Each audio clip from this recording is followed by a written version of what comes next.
Dando sequência então na análise dos problemas transversais, nós vamos falar da expansão rápida da maxila, segunda parte.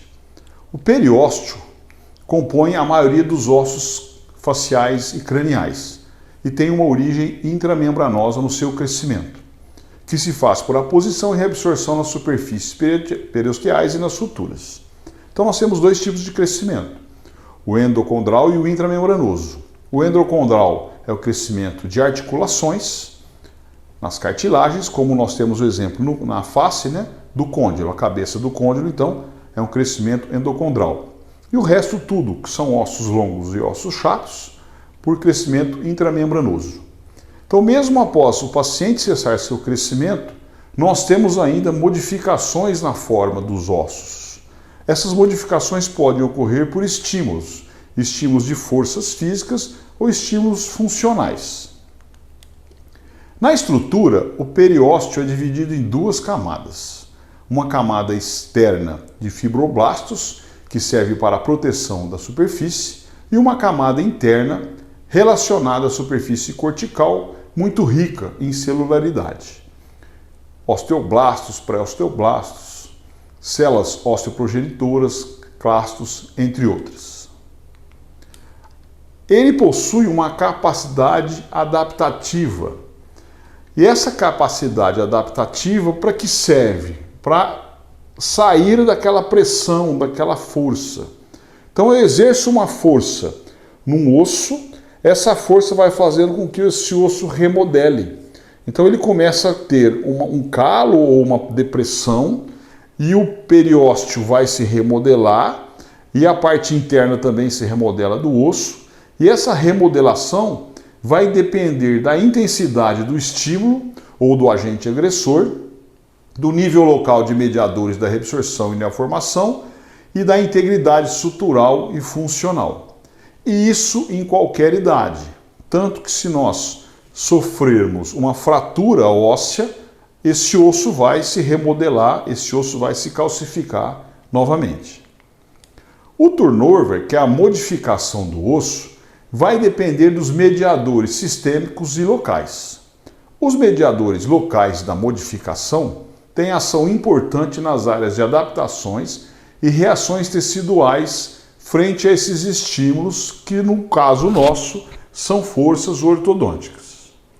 As alterações na forma das células e do seu nível de oxigenação por alteração do fluxo sanguíneo. Então nós vamos gerar uma compressão, essa compressão vai alterar o fluxo sanguíneo.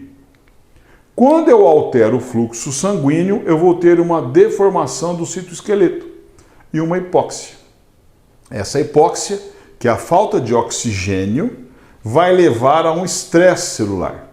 E esse estresse celular vai liberar indutores, e esses indutores que vão fazer a liberação dos mediadores essenciais para a intercomunicação celular. Então, dependendo do nível da pressão, da quantidade de pressão, eu vou ter um nível maior ou menor de hipóxia, maior ou menor de estresse celular, e esse nível que vai determinar os tipos de indutores que vão ser liberados. Então, esses fenômenos induzidos pelos mediadores objetivam restabelecer a normalidade. Fiz a pressão, o osso vai modificando a sua forma para ele liberar essa tensão da pressão. Então, no caso nosso da expansão, eu estou fazendo uma expansão na maxila. Essa maxila vai abrindo, ela vai se vestibularizando, vai aumentando o seu tamanho para ela liberar essa ação da força do aparelho expansor.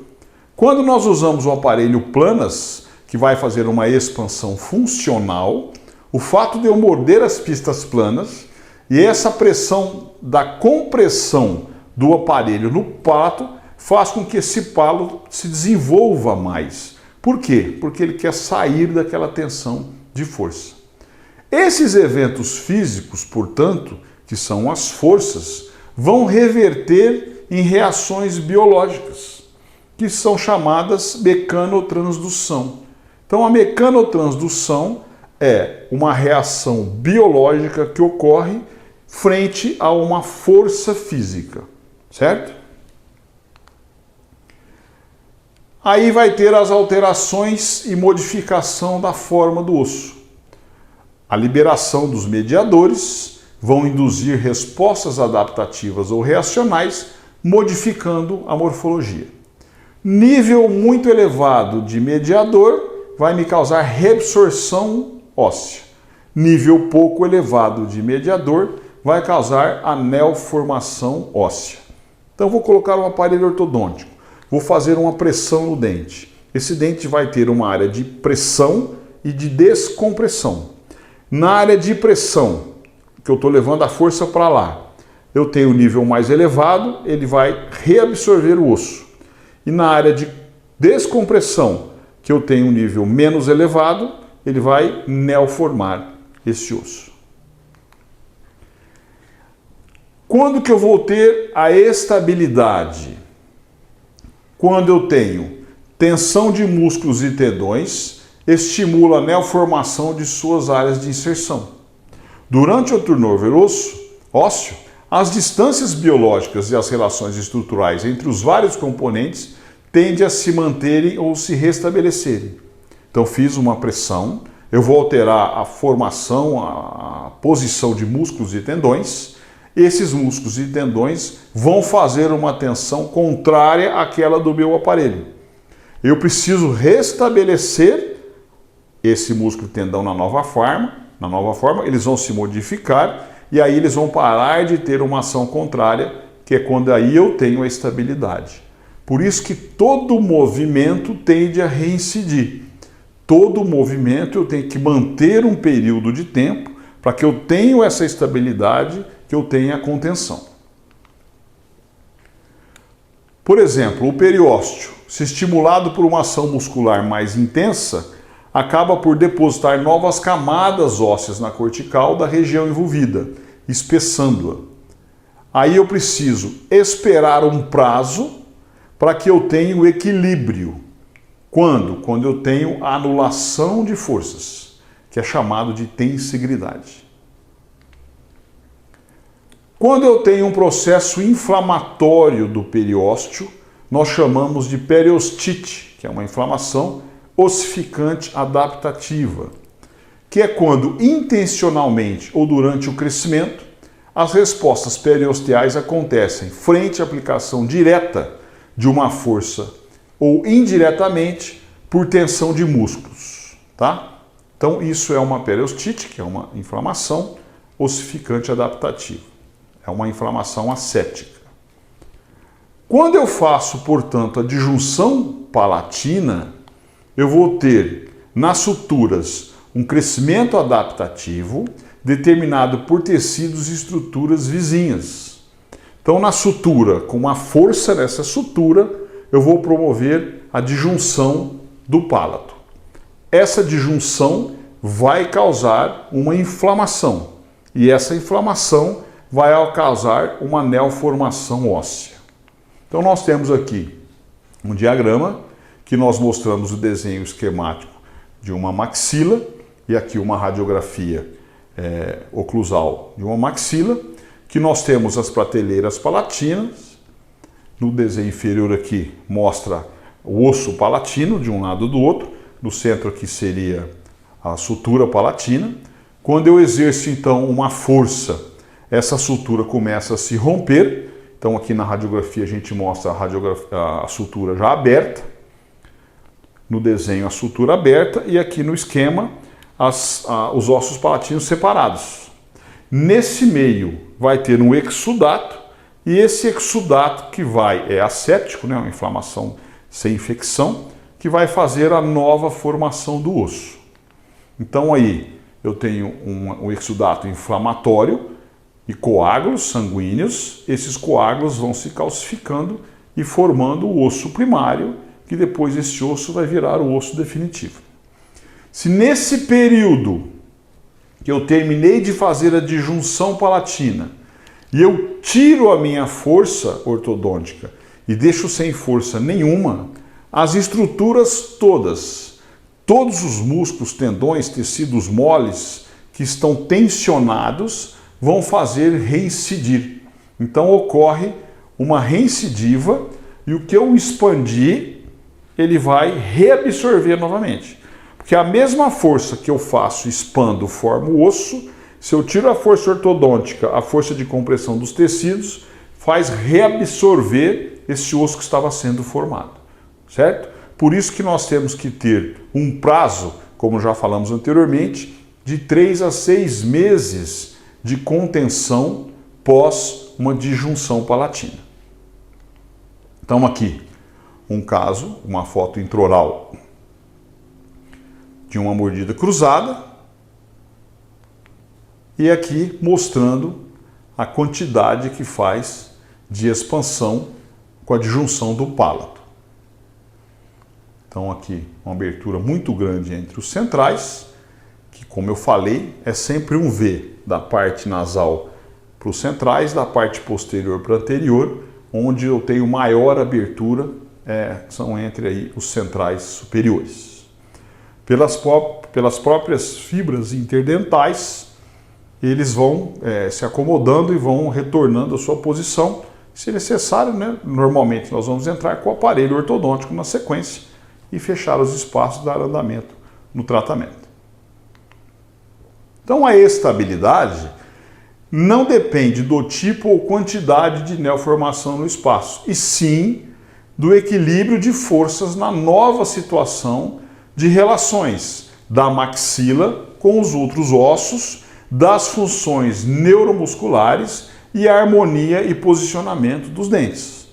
Então é todo esse equilíbrio, que essa tensibilidade, essa anulação completa de forças, que vai me dar a estabilidade.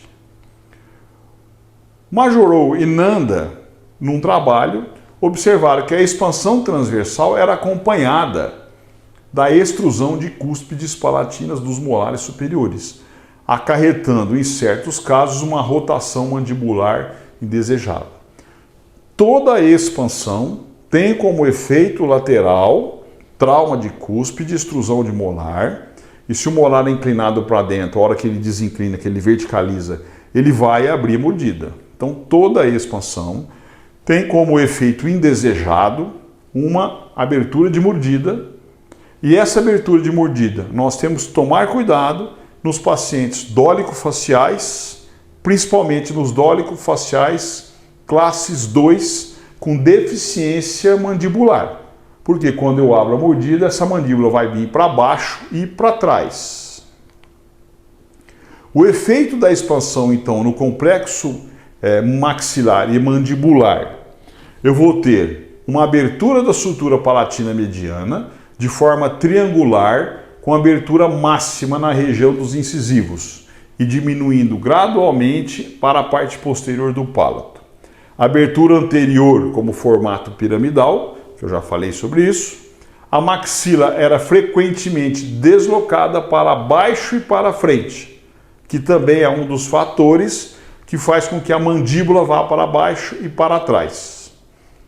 A abertura de um diastema entre os incisivos centrais maxilares, e esse diastema é autocorrigido devido ao recuo elástico das fibras transeptais. A inclinação vestibular e extrusão dos incisivos superiores. A maxila posterior se expande menos facilmente devido à resistência produzida pelo contraforte zigomático e pelas placas pterigoides. Então eu tenho menos expansão posterior que anterior, por isso que ele abre um V. Há uma tendência concomitante para a mandíbula oscilar para baixo e para trás, pressionada pela maxila, e há um aumento da largura da cavidade nasal imediatamente após a expansão, melhorando assim a respiração. Mas nós já falamos também sobre isso, que a respiração, aí o ganho da largura em média é 1,9, às vezes mais, menos, mas a respiração, a melhora dessa respiração se dá não tanto pela abertura do osso, mas sim pela melhor fisiologia respiratória. Melhor acomodação de língua, lábios, melhor amplitude da maxila, etc. William Biederman, em 68, publicou um aparelho dentário que faz uso de parafuso especial, que é o IRAX, que nós falamos. Hygienic Rapid Expander. Então, o IREX é uma abreviação, né, de um aparelho expansor higiênico. Então, essencialmente, é um parafuso de macaco sem mola com uma estrutura de arame. Os parafusos têm extensões de arames de calibre pesado, que são adaptados para seguir os contornos palatinos e soldado às bandas em pré-molares e molares. Então, a diferença do IREX para o Haas é que o IREX é um aparelho somente de metal. Então, nós temos aqui o IREX, que você compra ele nesse formato aqui.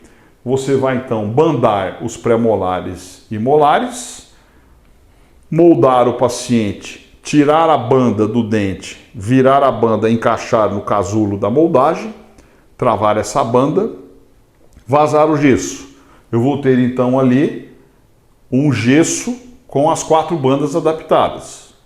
É muito importante quando eu for fazer a transferência da boca para o molde, eu transferir exatamente as bandas na sua posição certa e travar essa banda para que ela não movimente quando eu for vazar o gesso ou vibrar o modelo. Porque se essa banda deslocar, o aparelho é muito rígido, né?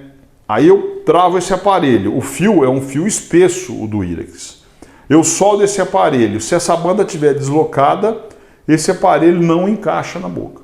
E muitas vezes não é defeito do aparelho lá na confecção no laboratório. Foi mal adaptação das bandas no nosso molde, tá? Então ali o aparelho em cima do modelo, aqui o aparelho contornado.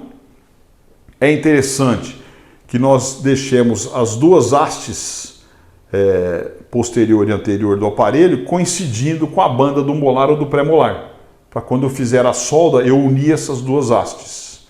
Aqui embaixo já o aparelho soldado e aqui o aparelho sem modelo. Como esse aparelho é um aparelho que nós vamos fazer uma disjunção e uma protração, ele é colocado um gancho, soldado também, um gancho na parte vestibular. A principal vantagem, então, desse expansor é que ele não irrita a mucosa como o Haas. Ele é só metal. O Haas é dentomuco suportado. Ele é um torno expansor com fio soldado nas bandas e unido o torno ao fio das bandas por um acrílico. Esse não. O próprio torno já vem de fábrica com o fio, ele não tem a parte do acrílico, então ele não irrita a mucosa, não retém alimento ali. É capaz de fornecer a separação sutural de 11 milímetros dentro de um período muito curto. 13 milímetros também pode ser alcançado dependendo do tamanho do torno que eu comprei. Cada ativação produz aproximadamente 0,2, 0,25 milímetros, que nós consideramos 1 milímetro de expansão, 4 ativações. Tá? Quando vai soldar o aparelho, você solda ele ao contrário, para que o paciente consiga ativar esse torno da frente para trás. É mais fácil dele encaixar a chave de ativação, porque ele vai ativar na casa dele. Nós cimentamos o aparelho e damos na hora da cimentação 3, 4 ativações e ele vai ativar na casa dele. Eu pessoalmente gosto que ative uma ativação de manhã e 2 à noite, porque eu vou ter 3 ativações por dia. Em 10 dias você tem 30 ativações, 28 ativações são 7 milímetros, né? 7 vezes 4, 28, 7 milímetros. Então o torno com 10 dias já praticamente está no fim da expansão dele. Entre 11 e 12 dias eu já consegui a disjunção plena. E nós temos também um expansor palatal rápido colado, que foi descrito pela primeira vez por um Cohen e Silverman em 1973. É semelhante à versão com bandas, com exceção do método de fixação aos dentes. Esse aparelho é construído de forma com uma capa, né, de acrílico sobre os segmentos posteriores, então colada diretamente nos dentes. Ele é um aparelho mais rápido, mais fácil de confeccionar, e nós usamos mais esses aparelhos rápidos colados, né, que também foi descrito por McNamara, a gente fala expansor de McNamara, quando o paciente não tem pré-molares ainda, molares descidos, Então é melhor você fazer esse aparelho de acrílico cimentado. Ele é facilmente cimentado durante a fase de dentição mista, como eu falei, é melhor para os molares descidos, quando a retenção de outros aparelhos pode ser ruim, que é difícil a gente mandar um molar descido.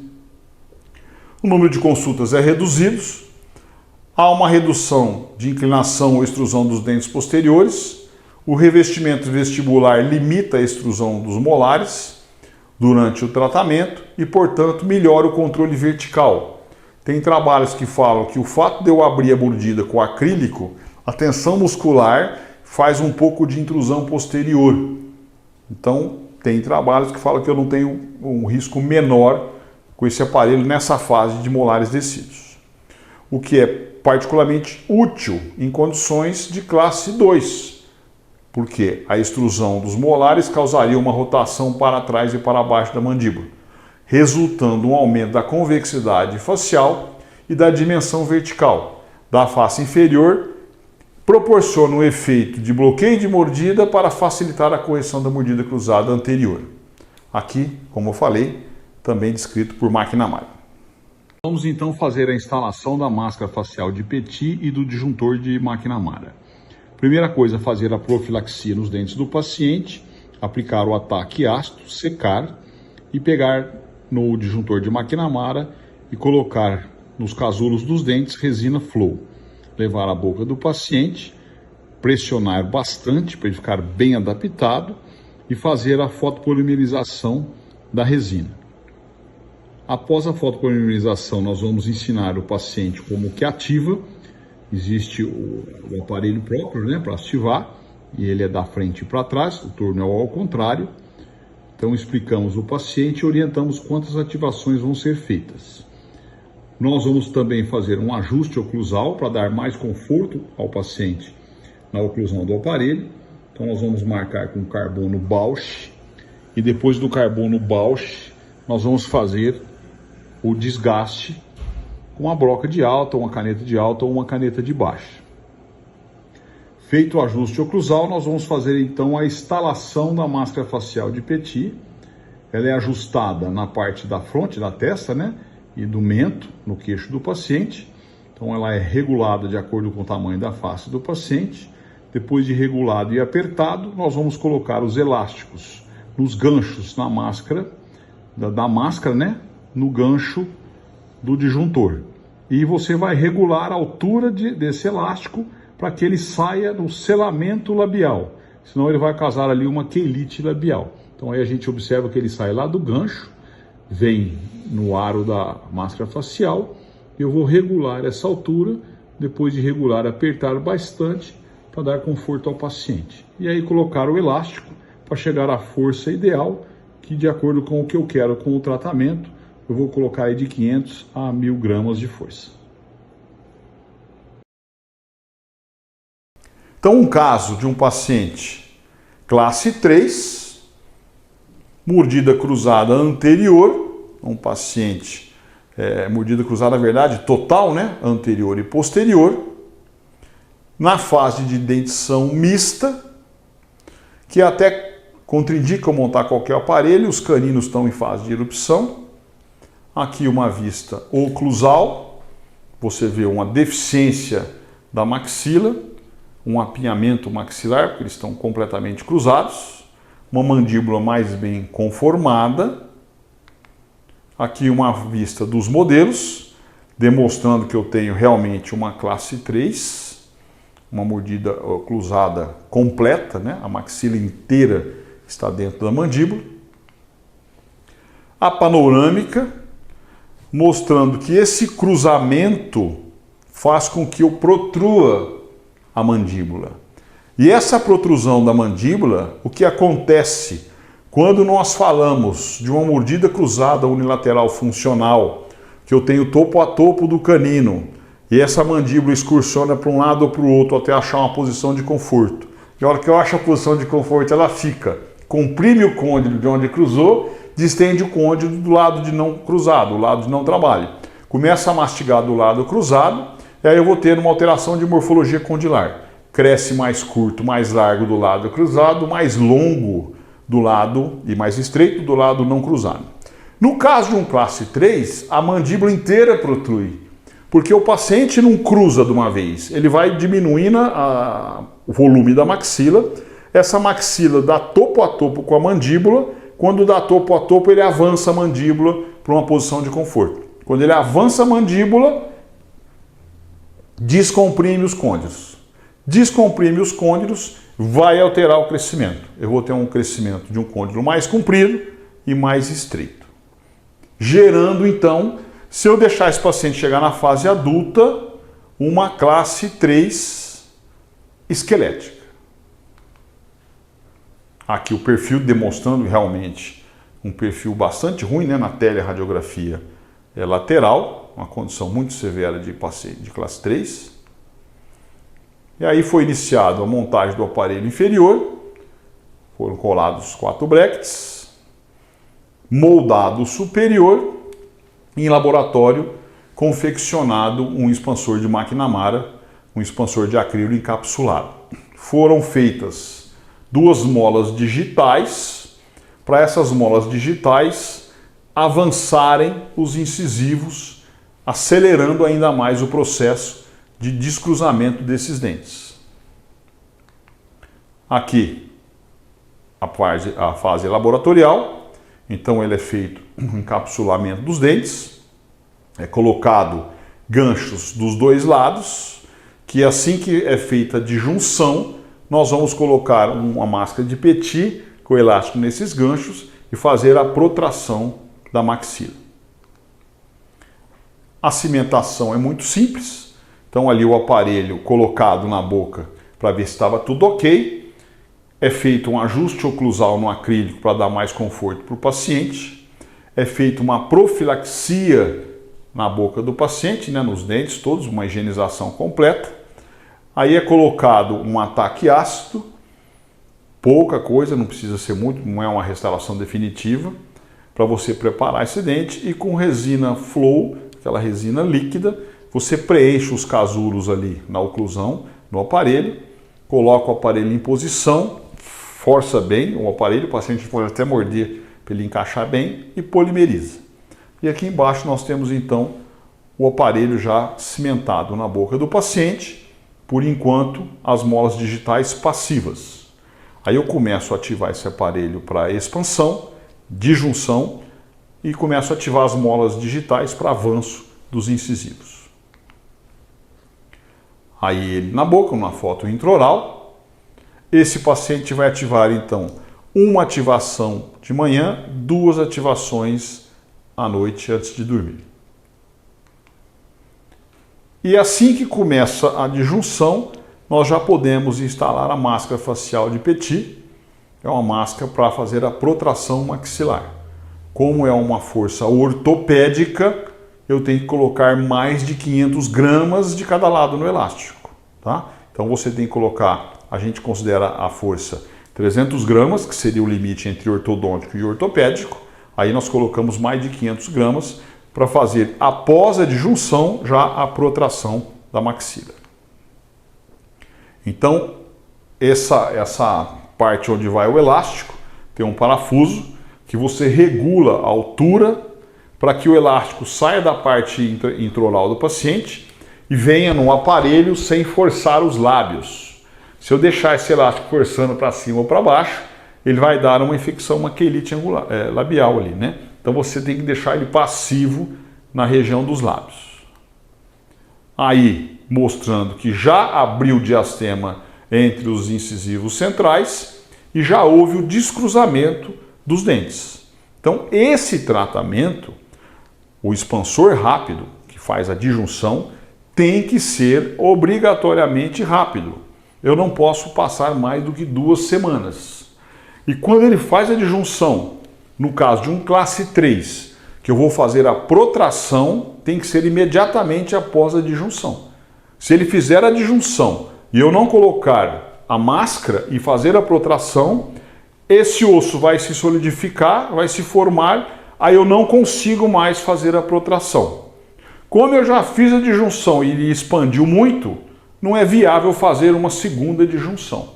Então o paciente tem que estar muito ciente do tipo do tratamento que vai ser feito, do envolvimento que ele tem que ter com o tratamento, porque você só tem uma chance de efetuar esse tratamento bem feito. E o prazo para isso é curto. Então aí, o aparelho já bastante expandido, os dentes já alinhando anteriores pela expansão e pela força das molas digitais, e a máscara de Petit protraindo toda essa maxila. Aí ela já avançou mais, descruzou, os centrais já foram fechando, montou o superior passivos, porque eu tenho o canino ainda em posição de erupção. Como era o paciente, como está nessa fase de retirada do aparelho. Então, nessa foto, acabou de remover o expansor de máquina Mara. Então, ele intruiu o posterior, você vê que não toca. Só que ele deu uma mordida profunda anterior, que eu tenho uma propriocepção fantástica de posição, que agora essa maxila trava o crescimento da mandíbula. Então, eu não tenho praticamente mais risco aí desse paciente continuar numa progressão de crescimento de classe 3. E aqui é a fase que ele está, logo na sequência, que a gente observa que já houve um engrenamento dos dentes posteriores. Agora é manter essa posição, os molares já chegaram em classe 1, e assim que for fazendo a troca dos dentes, a gente finaliza a montagem do aparelho fixo, finaliza o tratamento. Tá? Um outro caso de uma paciente um pouco mais adulta, a gente observa aqui um perfil côncavo, né? Um perfil classe 3, e a mesma coisa. Molares numa relação de classe 3, mordida cruzada anterior. Uma foto oclusal, fase de dentição mista, tenho pré-molares ainda para erupcionar, e tivemos uma infelicidade muito grande, né? Ela tem a genesia de um segundo pré-molar inferior. Pela idade da paciente, pela condição geral, nós optamos por não deixar o implante futuro aí extrair, né? Desculpa, é do outro lado, né? A genesia, aqui nós temos o prézinho, do outro lado nós temos a genesia. Então optamos por extrair o molar descido e tentar mesializar o molar permanente. Então daquele lado ficaria uma classe 3 compensada para evitar a confecção de um implante. A teleradiografia de perfil mostrando que ela realmente é uma classe 3, um perfil côncavo. E aqui nós temos a cefalometria, observamos aqui a convexidade do ponto A negativa, né? Menos 3 milímetros. Perfil da paciente. E aí montamos 4 incisivos, mais questão de estética, né? E instalamos um írex. Assim que cimentou o írex, nós já ativamos 2, 3, 4 ativações, e ele já vai fazer aquela compressão, e no outro dia o paciente começa a ativar em casa. Aí, com 10 dias, 11 dias de tratamento, já houve a disjunção, então o aparelho já abriu quase inteiro o torno. Aí, nessa fase que houve a disjunção, instalamos a máscara facial. Então aqui a foto de lateral, esquerdo e direito, com a máscara facial instalada, mais de 500 gramas, como eu acabei de falar, promovendo então a protração da maxila. Uma foto frontal com a máscara instalada, normal e sorriso, e o resultado da protração. Olha o quanto nós abrimos de diastema entre os centrais e o quanto avança. Estamos com 20, 21 dias da instalação do írex. Então observam que entre a disjunção e a protração é um mês, no máximo, porque eu não posso permitir que ocorra a formação do osso. Mantemos ainda o írex travando o torno dele, com acrílico ou com fio, você amarra com fio de ligadura, os centrais já começam a fechar o diastema e nós damos sequência então no tratamento ortodôntico. Aqui uma radiografia oclusal mostrando a disjunção, o perfil dela como já foi alterado. A gente observa uma melhora muito grande, um melhor expressivo no perfil da paciente, porque eu dei volume na pré-maxila, tá? Eu expandi e avancei. O sorriso dela, tá com o diastema lá, né? O paciente também tem que ficar ciente disso. Então a gente pega o livro e mostra para o paciente, ó, vai acontecer assim com o seu dente, para o paciente não assustar quando ocorre aquela abertura enorme entre os centrais. Então, mantendo o írex, iniciando a colagem do aparelho fixo nessa foto oclusal. Nessa foto intraoral, a gente observa que já começou a fechar os diastemas entre os centrais, sem movimentação nenhuma, naturalmente, pelas fibras interceptais. Lá, quase fechados os centrais. E aí eu vou dar sequência na montagem do aparelho fixo. Quando eu dou sequência, eu vou entrar com os arcos todos sempre sobreexpandidos para manter o que eu consegui, tá? Então, se eu não for fazer mais nada, eu tenho que manter esse írex 3 a 6 meses. Ou tirar o írex e colocar uma placa de acrílico para fazer a contenção. Como eu vou entrar com o aparelho fixo na sequência, eu vou entrar com esses arcos sempre sobreexpandidos. Aí, novamente, o perfil dela, antes e após agora, o início da montagem do aparelho. E aí, colocamos um fio elástico de seda para finalizar o fechamento do diastema dos incisivos. Fecharam já os diastemas. Retiramos o írex e colocamos arco base superior e inferior. A função desse arco base é manter a posição dos incisivos com propriocepção. É muito importante essa propriocepção para a maxila orientar o crescimento dessa mandíbula e manter a posição dos molares na troca dos molares descidos pelos permanentes, mantendo assim o perímetro do arco dentário. Aqui já um overlay inferior, que é aquele arco base com o arco sobreposto. Então o arco base mantém os incisivos e os molares e o arco sobreposto alinha e nivela o setor dos caninos e pré-molares. E o superior aguardando ali a erupção de um canino que está faltando. Infelizmente o canino erupcionou girado. E lá o molar descido, em que nós vamos fazer depois a extração e mesializar o molar permanente. Aqui já com overlay superior, erupcionou o outro canino. Então, como eu falei, o arco base mantém os incisivos e o overlay corrige os setores de caninos e pré-molares. Foi feito um desgaste no pré-molar, já para começar a perder o espaço dele. Foi feito agora a extração do pré-molar. A maxila já quase pronta. Então, se eu não tivesse essa genesia do pré-molar, o caso já estaria pronto. Entraria com os arcos de finalização e removeria o aparelho. Que demorou um pouco mais o tratamento, foi que nós optamos por fechar o diastema para a paciente não ter que posteriormente colocar o implante. Foi colocado então ali, numa aula futura nós vamos ter, né, nos tratamentos de classe 1, classe 2 e classe 3, essa alça é uma meia Las Vegas. A Las Vegas é uma alça que nós usamos para fazer a retração de caninos superiores em casos de extrações, e a meia Las Vegas a gente usa para mesializar dentes posteriores, porque ela mesializa o dente com controle de raiz, com controle de torque. Ela consegue manter uma mesialização com o molar mais em pé. A maxila já com o arco contínuo, o arco final, o molar inferior quase chegando em posição. Tiramos aquela meia Las Vegas e colocamos uma outra alça só para finalizar o espaço. Essa alça chama alça Langlade. Você ativa atrás da alça, a alça abre e comprime, né? E ela vai fechando o espaço.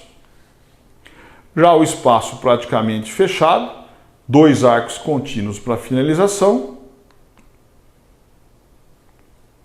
Dobras de finalização desses arcos contínuos para acertar a posição dos dentes. Lá, como já era esperado, nós terminamos numa classe 3 compensado. Fio de seda para consolidar todos os diastemas, alguns diastemas remanescentes. Então está com fio de seda superior e inferior. e já remoção do aparelho, aí com contenção com planas, com arco vestibular superior e inferior. Aí uma foto oclusal da contenção do aparelho planas, é uma contenção, nós falamos de ativa, uma contenção que ainda dá um equilíbrio melhor da mordida. Aqui uma foto oclusal sem o planas, a gente observa uma parábola de arco maravilhosa, uma parábola muito bonita. E aqui já o aparelho em final de contenção. O aparelho na foto litoral da oclusão em final de contenção. Antes e após tratamento e o sorriso da paciente. Então é um tratamento que traz bastante harmonia, bastante equilíbrio. Na sequência, no próximo tópico, nós vamos falar da expansão cirúrgica. E como sempre eu falo, toda a parte de literatura a gente embasa nos nossos livros, que é o livro que a gente embasa nos nossos cursos de especialização. Então o curso de especialização e o livro são praticamente a mesma carga de teoria, e desse livro e do curso que estão surgindo essas aulas, que estão sendo feitas, essas gravações de aulas.